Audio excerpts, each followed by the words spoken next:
दिल्ली का कांस्टेबल कैसे बना सांसद।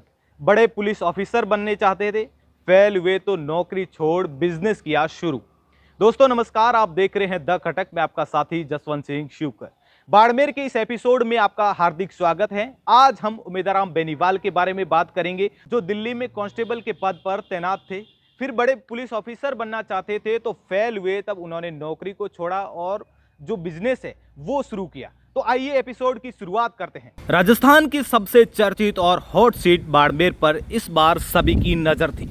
यहां मुकाबला भाजपा से केंद्रीय मंत्री कैलाश चौधरी, कांग्रेस के उम्मीदवार बेनीवाल और शिव विधायक रविंद्र सिंह भाटी के बीच था। भाटी ने विधानसभा चुनाव की तरह लोकसभा चुनाव में भी निर्दलीय प्रत्याशी के तौर पर ताल ठोकी और चुनावी मैदान में उतर गए। 4 जून को आए परिणाम में कांग्रेस के उम्मीदवार बेनीवाल को जनता ने नया सांसद चुना। उम्मीदवार बेनीवाल के राजनीति में आने का सफर भी बड़ा रोचक रहा। बेनीवाल को राजनीति विरासत में नहीं मिली। दिल्ली में पुलिस कांस्टेबल के तौर पर उनकी पहली नौकरी की शुरुआत हुई। कांस्टेबल से लेकर सांसद बनने तक का सफर में काफी उतार चढ़ाव आए। गांव वालों के कहने पर राजनीति में आए, तब पता नहीं था कि उनका ये सफर दिल्ली की संसद तक पहुंच जाएगा। इसलिए जब वे जीते तो उन्होंने कहा था, दोबारा अपनी कर्म भूमि पर लौट रहा हूं। 10 साल दिल्ली पुलिस में नौकरी, कुछ बड़ा करने का था सपना। उम्मीदवार बेनीवाल ने बताया कि मेरा जन्म बाड़मेर जिले के गिड़ा तहसील के पुनिया का तला गाँव में निमोनी की ढाणी में हुआ था। मैं पुलिस में बड़े अधिकारी के पद पर जाना चाहता था। 12वीं के बाद अलग अलग एग्जाम दिए।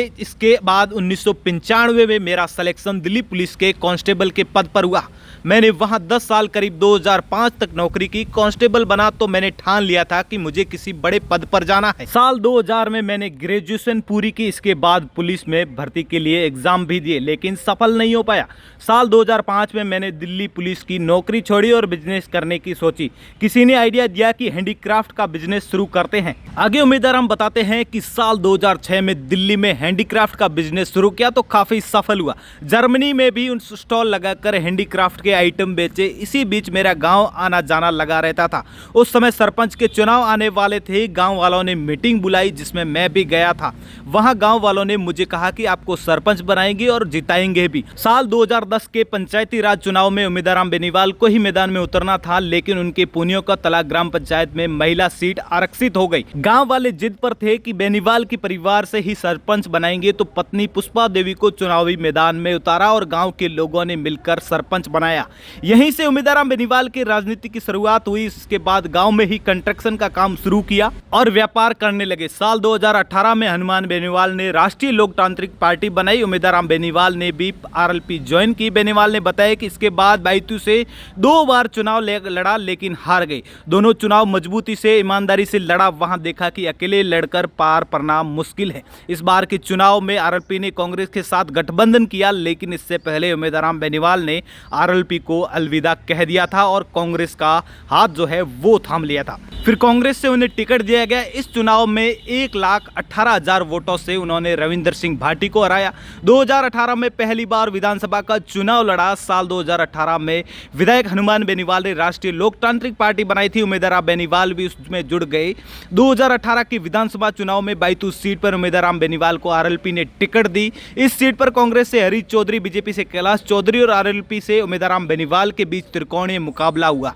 यह चुनाव हरीश चौधरी 13,803 वोटों से जीत गए। उम्मीदवार बेनीवाल को 43,900 वोट जो है वो मिले, हार गए। वहीं कैलाश चौधरी जो है वो तीसरे नंबर पर रहे थे। फिर इसके बाद जिला परिषद सदस्य का चुनाव लड़े और जीत गए। पंचायती राज चुनाव 2020 में उम्मीदवार बेनीवाल ने जिला परिषद सदस्य 34 से आरएलपी से चुनाव लड़ा और जीत गए। लगातार 5 साल तक बायतू विधानसभा में रहे। लोगों के बीच रहकर उनकी समस्याओं को उठाया। जिला परिषद में उनकी मुखर आवाज ने सबको प्रभावित किया। विधानसभा चुनाव 2023 में उम्मीदवार बेनीवाल ने आरएलपी सिंबल से फिर से बायतू विधानसभा में चुनाव लड़ा। इस बार भी मुकाबला त्रिकोणीय था। कांग्रेस से हरीश चौधरी, बीजेपी से लुम बालाराम मुंड और आरएलपी से उम्मीदवार बेनीवाल थे। मुकाबला हरीश चौधरी के उम्मीदवार के बीच हुआ। उम्मीदवार बेनीवाल 75,911 वोट मिले। नजदीक मुकाबले में केवल 910 वोटों से वो हार गए। उम्मीदवार बेनीवाल ने विधानसभा चुनाव हारने के बाद लोकसभा चुनाव लड़ने की तैयारी जो है वो शुरू कर दी थी। विधानसभा वार नेताओं से मिले और महंत व संतों का आशीर्वाद लेकर चुनाव लड़ने की इच्छा जाहिर की। लगातार फील्ड में डटे रहे। इस दौरान निर्दलीय विधायक से भी मुलाकात की। इस बीच कांग्रेस और आरएलपी में गठबंधन की सुगबुगाहट चल रही थी। आरएलपी बाड़मेर और नागौर सीट गठबंधन में मांग रही थी। कांग्रेस के स्थानीय नेता बाड़मेर सीट आरएलपी को नहीं देना चाहते थे। इसके चलते गठबंधन टलता गया। एक सामाजिक प्रोग्राम में पीसीसी अध्यक्ष गोविंद सिंह डोटासरा और उम्मीदराम बेनीवाल जो है वो शामिल हुए। वहां से उम्मीदराम बेनीवाल ने कांग्रेस में आने की अटकलें लगनी शुरू हो गई। हरीश चौधरी और पूर्व मंत्री हेमाराम चौधरी ने इन अटकलों को सही साबित करते हुए उम्मीदराम बेनीवाल को कांग्रेस में शामिल करवा दिया।